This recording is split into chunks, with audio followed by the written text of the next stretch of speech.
নন্দীপাড়া গ্রামটা বেশ শান্ত ছিল, কিন্তু মাঝে মাঝে এমন ঘটনা ঘটে যায় তা নিয়ে পুরো গ্রামটার মধ্যে হইচই পড়ে যায়। তেমনি আজ সকালে গ্রামের চায়ের দোকানে বসে গল্প করছিল পান্না মাসি, আর সঙ্গে ছিলেন রবি আর মুকুন্দ কাকা। ঠিক তেমনই তাদের সামনে দিয়ে যাচ্ছিল লাল শাড়ি পরা, মাথা ভর্তি সিঁদুর নিয়ে এবং পায়ে আলতা পরে মাথা নিচু করে একটা মহিলা হেঁটে হেঁটে যাচ্ছিল।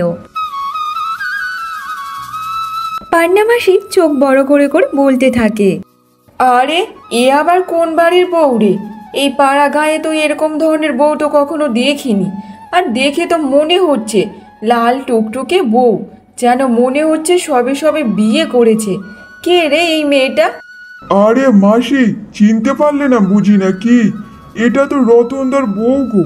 গতকাল সন্ধে শহর থেকে এই মেয়েটাকে বিয়ে করে নিয়ে এসেছে। শুনলাম তো মেয়েটার বাড়ি শহরে, কালকে ট্রেনে করে নিয়ে এসেছে বিয়ে করে। দেখ রবি, এটা তো শহরের মেয়ে, আর জানিস তো শহরের মেয়েরা গ্রামের বউদের মতো অত কাজকর্ম করতে পারে না। আর এই মেয়ে কি করবে বলতো? না পারবে ভালোভাবে রান্না করতে, না পারবে ধান কাটতে, কিছুই তো পারবে না। আমরাও দেখবো কি করে এই শহরের মেয়ে। যা বলেছিস রে তোরা। কেন রে বাবা, গ্রামে কি আর কোনো মেয়ে ছিল না নাকি? গ্রামে এত মেয়ের অভাব পড়েছে যে শহর থেকে মেয়ে আনতে হবে? কি জানি বাপু, এদের যে কি হয় তা কে জানে। গ্রামের এত ভালো ভালো মেয়ে আছে, তা একবারও চোখে পড়ে না। আরে ও মাসি, ওসব তুমি বুঝবে না গো। এটা হচ্ছে ভালোবাসা গো, ভালোবাসা। দাদা তো ভালোবেসেই মেয়েটাকে বিয়ে করে নিয়ে এসেছে। বেঁচে থাকতে থাকতে আর কি কি যে দেখতে হবে তা কে জানে। বাবা সেই ভালোবেসে শহর থেকে বিয়ে করে নিয়ে আসছে। কেন রে, এত কিসের ভালোবাসা রে? গ্রামের মেয়েদের কি ভালোবাসা যায় না নাকি? যত সব ঢং। তারা এমনভাবে আলোচনা করতে থাকে। আর অন্যদিকে রতনের মা রমা দেবী রতনকে বলতে থাকে, দেখ খোকা, এই যে শহরের মেয়ে এনে ফেললি এখানে, এখন দেখ সংসার সামলাতে পারবে কি না পারবে না। শুধু তো শাড়ি পরে ঘুরলেই তো বউ হওয়া যায় না। সংসারেরও নিয়ম কানুন আছে, সংসার বলে কথা আছে, বুঝেছিস? আর সংসারে সব কাজ করলে তারপর হচ্ছে বাড়ির বউ বলে মনে হয়। আর এটা তো শহরের মেয়ে, মনে তো হয় না যে বাড়ির কোনো কাজকর্ম করতে পারবে বলে। দেখো মা, ও যেখানেকার মেয়ে হোক না কেন, আমাদের সংসারে এসেছে, তাহলে তুমি ওকে একটু গড়ে পিটে নেবে। তাতে সমস্যা কি আছে বলো তো? দেখ রতন, তোর বউকে তো দেখলে মনে হয় শুধু সাজগোজ করতেই থাকে। শুধু সাজগোজ করলে কি হবে? সংসারে তো সব রকম কাজও করতে হবে। আরে মা, তুমি শুধু ওর উপরটাই দেখছো মা। ও শুধু সাজগোজ করে তা না মা। তবে একটা কথা বলি, ওর মনটা যে অনেক বড় মা। তুমি দেখবে একদিন ও সবাইকে মন জুগিয়ে চলবে, আর সবাইকে একসাথে ভালোবাসা দিয়ে আগলে রাখবে। তুমি দেখে নিও মা। ঠিক আছে, যখন সবাইকে ভালোবাসা দিয়ে চলবে তাহলে তো খুবই ভালো কথা। দেখা যাক তোর বউ কি করে না করে।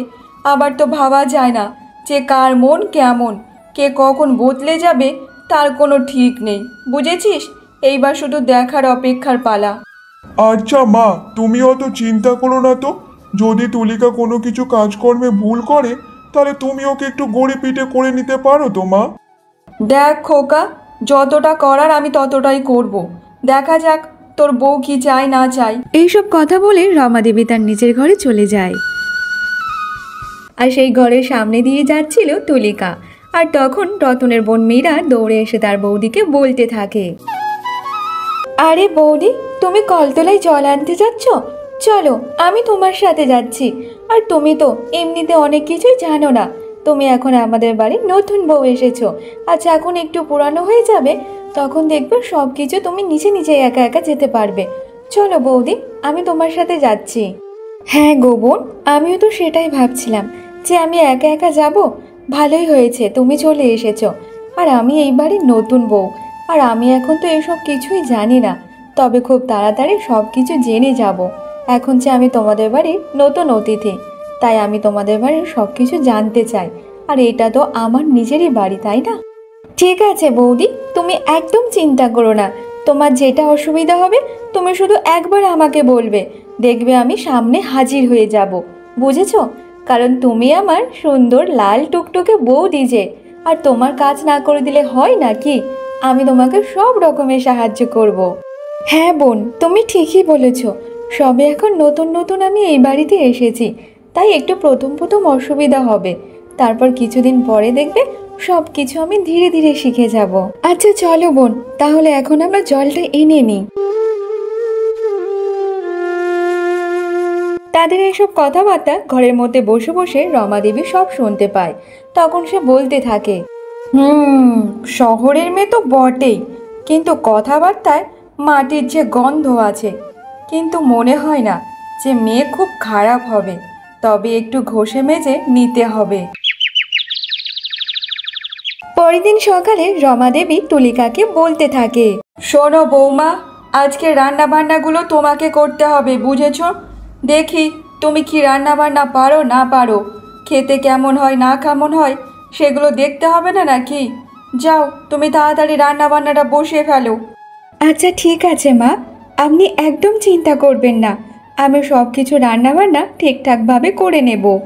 দেখো বৌমা, শুধু মুখে বললে যে হয় না, একবার কাজে করে দেখাতে হবে, বুঝেছো? তুমি তো শিক্ষিত মেয়ে একটা, এইসব রান্নাবান্না কখনো করেছো কি তার তো কোনো ঠিক নেই। তবে এই গ্রামে তোমার বিয়ে হয়েছে, এখন থেকে তোমাকে এইসবগুলো করতে হবে, বুঝেছো? মা, আমি আগে কখনো এমনভাবে রান্নাবান্না করিনি, তবে মাঝে মাঝে করতাম। আর যা কিছু রান্না করতাম তা আমি ডায়েরিতে নোট করে রাখতাম। আপনি একদম চিন্তা করবেন না। দেখুন না, আজকের আমি রান্না করছি, আপনাদের প্রথম রান্না কেমন লাগে না লাগে। ঠিক আছে বৌমা, যাও যাও, গিয়ে রান্নাটা বসে ফেলো তাড়াতাড়ি। তারপর তুলিকা সে রান্না করার জন্য রান্নাঘরে যায়। আর তুলিকার রান্না করার কথা শুনে ওদিক থেকে রতন তার মাকে বলতে আসে, মা, এটা তুমি কি দায়িত্ব দিলে বলো তো তুলিকাকে? আজকে রোজ ওই রান্না বান্না করে, তাহলে আজকের আর আমার পেটে ভাত জুটবে না, বুঝেছো মা? ও তো এইসব রান্না বান্না মনে হয় পারে না। তা আজকে রান্নাটা তুমি আর বোন মিলে তো করতে পারতে, বলো তো দেখি। দেখ খোকা, তোর জন্য তো পরে বানাবে, আগে আমাদের পেট ভরাতে পারি কিনা দেখি, তারপর তো। আর শোন, তুই এইসব ব্যাপারে একদম কথা বলবি না, বুঝেছিস? এইগুলো আমাদের মেয়ে মেয়ে ব্যাপার, তুই একদম এইসব কথা বলবি না। আর তোর বউ শুধু সাজলে গুজলে হবে নাকি? ঘরের তো কাজকর্ম তো শেখাতে হবে। আচ্ছা ঠিক আছে মা, কিছুই বলবো না, তোমাদের যা ইচ্ছা করার করো, আমার আবার কি। অন্যদিকে তুলিকা ভাত রান্না করতে থাকে। আর সে বসে বসে ভাবছিল যে সে কী রান্না করবে। আর পাশে থেকে তুলিকার ননদ মীরা সে সব কিছু দেখতে থাকে। তারপর সে তার বৌদিকে বলতে থাকে, আরে বৌদি, আমি তোমাকে রান্নাতে সাহায্য করব, তুমি একদম চিন্তা করো না। তুমি একটু গিয়ে বিশ্রাম করো, তার থেকে আমি রান্না বান্নাগুলো করে দেব। আর কেউ জানতে পারবে না, সবাই জানবে যে রান্নাগুলো তুমিই করেছো। না মীরা বোন, তোমাকে করতে হবে না, সব রান্না আমিই করব, সে ভালো হোক কিংবা খারাপ হোক।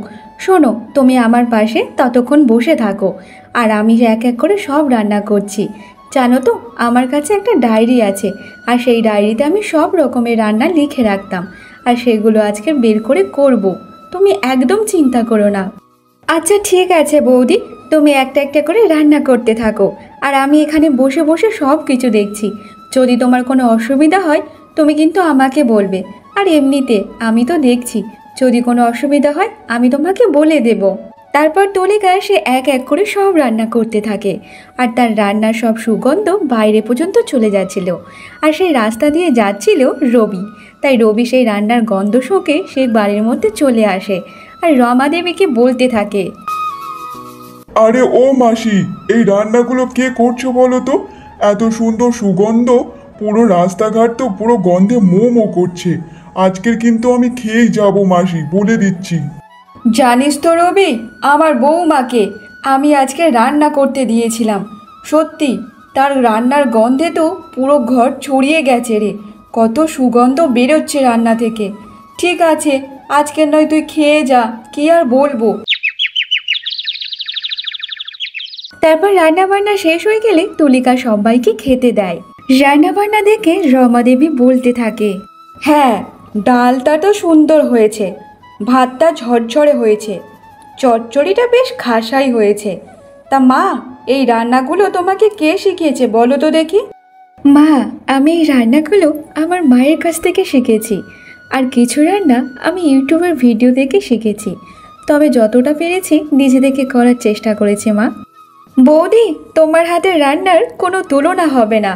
অসাধারণ রান্না করেছো তুমি। তুমি তো আমার থেকেও খুব ভালো রান্না করো বৌদি। হ্যাঁ বৌদি, তোমার হাতের রান্না কিন্তু খুব সুস্বাদু হয়েছে। তবে তুমি এমন প্রত্যেকদিন সুস্বাদু সুস্বাদু রান্না করবে, তাহলে সেই বাহানায় আমিও সবসময় খেতে আসবো। দেখেছো তো মা, আমি বলেছিলাম না তুলিকা একদিন সবার মন জয় করবে। দেখেছো তো, আজকের ওর প্রথম দিন রান্নার কাজ ছিল, আর আমি তো ভেবেছিলাম ও রান্না বান্না কিছুই পারবে না। তবে এত সুস্বাদু রান্না করেছে যে সবার মন জয় করে নিয়েছে। দেখেছো তো মা? হ্যাঁ রে বাবা, সে তো দেখছি। আমি তো ভেবেছি বৌমা তো শহরের মেয়ে, শিক্ষিত মেয়ে, শুধু সাজে গোজে। কিন্তু এখন দেখতে পাচ্ছি সে তো কাজে কর্মে একদম পারদর্শী হয়ে গেছে। বাবা, এমন তো বৌমা একটা চেয়েছিলাম। আজকের থেকে তুই আমার বৌমা না রে, তুই হচ্ছিস আমার একটা ছোট্ট মেয়ে, আমার নিজেরই মেয়ে, বুঝেছিস? জানেন তো মা, আমি তো এমন একটা মা খুঁজেছিলাম যিনি শুধু আমার শাশুড়ি মা হবেন না, আমার বন্ধু হবে। আর আজকে সেটা আমার আশা পূর্ণ হয়ে গেছে মা। সবে এক সপ্তাহ হয়েছে তুলিকা এই গ্রামে বিয়ে করে এসেছে, আর ধীরে ধীরে তার কাজের ব্যবহারে সবাইকে আপন করে নিচ্ছিল। তেমনই গ্রামের একটা পূজা হয়, আর সেই পূজাতে তুলিকা সব দায়িত্ব নিয়ে খুব সম্পূর্ণভাবে সেই পূজাটা পালন করে ফেলে। তবে সন্ধেবেলা সবাই একসাথে গোল টেবিল হয়ে কিছু আলোচনা করতে থাকে। আমার বৌদি একাই মন্দির পরিষ্কার করলো, ফুল সাজালো, প্রদীপ দিল, সব কাজ নিজের হাতে কত সুন্দর পরিপাটি করে করলো। তবে সবাই বলে আমার বৌদি নাকি কিছুই পারবে না, কিন্তু এখন বোঝা যাচ্ছে আমার বৌদি সব কিছু ভালোভাবে করতে পারে। তখন পান্না মাসি মুখ বেঁকিয়ে বলতে থাকে যে একা সব কাজ করে। বাবা, কেন রে, আমাদের বাড়িতে কি মেয়ে নেই নাকি? না তারা কিছুই জানে না? তোর বৌদি শহর থেকে এসেছে বলে কি মাথা কেটে নিয়েছে নাকি? এইসব কাজ যে কেউ দিলে সবাই পারবে, বুঝেছিস? দেখো পান্না দিদা, তুমি যাই বলো আর তাই বলো, কিন্তু আমাদের তুলিকা বৌদি শহরের মেয়ে, অনেকটা স্মার্ট, তার উপর এইসব কাজকর্ম করে। তবে আমাদের তুলিকা বৌদির কাছে আমাদের গ্রামের মেয়ে কিছুই পারবে না, বুঝেছো? দেখো, আমার বৌদির কাছে কারো কোনো ঠেক নেই, বুঝেছো? আমার বৌদি হচ্ছে একটা শিক্ষিত মেয়ে। তবে কাল থেকে আমার বৌদির কাছে কিন্তু অনেক বাচ্চারা আবার পড়তে আসবে, তবে সেটা মনে রাখো। আর একটা শিক্ষিত মেয়ে এক হাতে সব কিছু সামলাচ্ছে, তাহলে ভাবো। আহা, এত আধুনিক কথা একদম ভালো না রে, ঠিক আছে? একটু আলোয় বেশি পড়াশুনো করে যেন অনেক কিছু ভেবে যাচ্ছে, যত সব। পাশে বসেছিল তুলিকা। তাদের এইসব কথা শুনে তার একটু মন খারাপ হয়ে যায়, কিন্তু সে কোনো কিছু কথা বলে না। যখন রাত হয়ে যায়, রতন খাওয়া দাওয়া শেষ করে তার স্ত্রীকে বলতে থাকে, আরে গিন্নি, তুমি এত মন খারাপ করে কেন বসে আছো গো? কি হয়েছে তোমার? আচ্ছা শোনো, আমি তো এই গ্রামে তো নতুন বউ, তাহলে আমি তো সবাইকে কত ভালোবাসি। তবে আমি যা কিছু করি আমি কিন্তু কাউকে দেখানোর জন্য কিংবা উপরে ওঠার জন্য করি না। আমি সব কিছু মন থেকে ভালোবেসে করি। তারপরও এই গ্রামের মানুষজন আমাকে নিয়ে এত কেন আলোচনা করে? আমাকে সহ্য করতে পারে না কেন বলো তো? আমার এখানে কী দোষ বলো তো? আমি তো সব কিছু ভালোবেসেই করছি। আরে গিন্নি, তুমি এই নিয়ে একদম মন খারাপ করো না তো। মানুষ তো অনেক অনেক কিছু কথা বলবে, তা নিয়ে মন খারাপ করলে চলবে না, বুঝেছো? শোনো, এই গ্রামের মানুষজনকে বদলাতে হবে। এমন মানসিকতা নিয়ে থাকলে এই গ্রাম কেন কোনো কিছুকেও উন্নতি করতে পারবে না। আচ্ছা গিন্নি, তুমি যেটা করতে চাও সেটাই করো, কারণ আমি জানি তুমি সবার ভালোর জন্য করবে, কারণ তোমার মনটা যে অনেক বড়। তবে তুমি যেমন আছো তেমনই থাকো, তুমি কাউকে কোনো ছোট করছো না। তবু যদি তোমাকে কেউ ভুল বোঝে, সেটা তাদের সমস্যা গিন্নি। তুমি পাশে থাকলে আর কাউকে চাই না। তুমি তো আমার শক্তি। আর এই গ্রামের মানুষদেরকে আমি আমার নিজের করতে চাই। যারা আজ আমাকে নিয়ে কথা বলছে, আমি চাই তারা একদিন আমাকে বুকে টেনে নেবে। পরের দিন সকালে তুলিকা তার ননদ মীরাকে বলতে থাকে, আরে বৌদি, সেই কখন থেকে দেখছি তোমাকে অন্য মনস্ক। তুমি এত কি ভাবছো বলো তো দেখি, একটু আমাকে বলো না। জানো তো বোন, আমি শুধু একটা কথাই ভাবছি যে আমি একটা নারী সমিতি গঠন করতে চাই। গ্রামের সব বোনদেরকে একসাথে জড়ো করে তাদেরকে নিজেদের কিছু শেখাবো। যেমন ধরো সেলাই করা, মাটির জিনিসপত্র তৈরি করা, এই সব জিনিস যাবতীয় সব কিছু শেখাতে চাই। তারা তাদের নিজেদের ওপর স্বাবলম্বী হলে সব থেকে তো ভালো হয়, বলো? বৌদি, এ তো তুমি দারুণ কথা বলেছ। তবে বৌদি, আমি কিন্তু তোমার সাথে থাকবো, বলে দিচ্ছি। আমাকে কিন্তু সব কিছু শেখাতে হবে। আরে দূর পাগলি, তোমাকে নেব না তো কাকে নেব বলো তো? সবার প্রথমে যে তোমাকে নিয়ে পথ চলতে হবে। তুমি যদি শেখো, তোমাকে দেখে দেখে তো সবাই শিখতে আসবে, তাই না? তবে পরের দিন সকাল থেকে তুলিকা সবার বাড়িতে গিয়ে গিয়ে ডাকতে থাকে আর তাকে বলতে থাকে যে এই সমিতি গঠনের কথা, সবাইকে সব কিছু শেখাবে, পড়াশুনো থেকে শুরু করে যাবতীয় হাতের কাজ। কিন্তু কেউ এইসব ব্যাপারে রাজি হতে চায় না।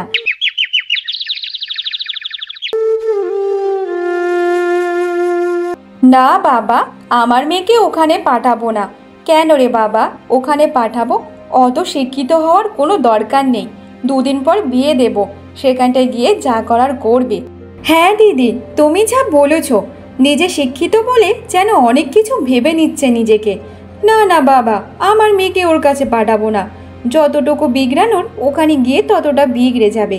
দুদিন পর বিয়ে দেবো তো শ্বশুর বাড়ি গিয়ে খন্তি নাড়বে। এইসব শেখার কোনো দরকার নেই। এইসব শিখে বা কী হবে বলো তো? তুলিকা এই ব্যাপারে সবার সাথে কথা বললেও তুলিকার কাছে কোনো মেয়েকে পাঠায় না। তবে তুলিকাও হাল ছাড়ার পাত্তি না। সে এমনভাবে সবাইকে বাড়িতে বাড়িতে গিয়ে প্রত্যেকদিন বলতে থাকে। অবশেষে একদিন তাদের বাড়িতে কিছু মেয়ে এসে সেই হাতের কাজ শিখতে থাকে এবং তারা ভালোভাবে হাতের কাজও শিখে ফেলে। কেউ পড়াশুনো থেকে শুরু করে কেউ হাতের কাজ। তবে তাদের বাবা মা তুলিকাকে বলতে থাকে, দেখো তুলিকা বৌমা, তোমাকে তো আমরা খারাপ ভাবতাম। তুমি শহর থেকে এসেছো, কি না কি করবে, তাই জন্য তো মেয়েদেরকে পাঠাতে চাইনি। তবে তুমি এতটুকু মেয়ে হয়েছে, তোমার মাথায় এত বুদ্ধি, কি বলবো। তুমি যে আমার মেয়েদেরকে এত ভালোভাবে শিক্ষা দিচ্ছ, সত্যি এই জিনিসগুলো আমরা কখনো আগে ভেবে দেখিনি। আর আমরা তোমার নামে কত বাজে বাজে কথা বলেছি। হ্যাঁ গো দিদি, তুমি যা বলেছ, আজকে দেখছিলাম আমার মেয়ে কেমন হড়বড় চচ্চড় করে ইংরাজি কথা বলছে। আগে কখনো আমার মেয়েকে এমনভাবে দেখিনি। সত্যি তুলিকা, তুমি অনেক ভালো। তুমি আমার মেয়েকে অনেক ভালোভাবে শিক্ষা দিয়েছো। আজকেকার পর থেকে আমরা আমাদের মেয়েকে তোমার কাছেই পাঠাবো। দেখেছো তো, আমি বলেছিলাম আমার বৌদি সবার থেকে সেরা বৌদি। কারণ আমার বৌদি সবাইকে ভালো করে, কখনো খারাপ করে না। আর এই গ্রামের মানুষজনরা আমার বৌদিকে কত বাজে বাজে কথা শোনাতো, কিন্তু আমার বৌদি এত ভালো বলে কিন্তু সে কাউকে কোনো কথা বলতো না, চুপচাপ থাকতো। এটা হচ্ছে একটা শিক্ষার পরিচয়, বুঝেছো? হ্যাঁ রে মীরা, তুই যা বলেছিস। প্রথমবার যখন বৌমা আমাদের বাড়িতে এসেছিল তখন ভেবেছিলাম শহর থেকে মেয়ে নিয়ে এসেছে, কিছু করবে না। কিন্তু এখন বুঝতে পারছি আমার বৌমা এই গ্রামের একটা গর্ব হয়ে গেছে, আর এই গ্রামটাকে পুরোটা পাল্টে দিয়েছে। সত্যি আমার ঘরের লক্ষ্মী, এটা লক্ষ্মী। একদিন যারা তুলিকাকে অনেক উল্টোপাল্টা কথা শোনাতো, তারা আজকে তুলিকাকে বুকে টেনে নিয়েছে। সবাই তুলিকাকে অনেক ভালোবাসা দিয়ে রেখেছে। এমনভাবে একটা গ্রামকে তারা বদলে ফেলে।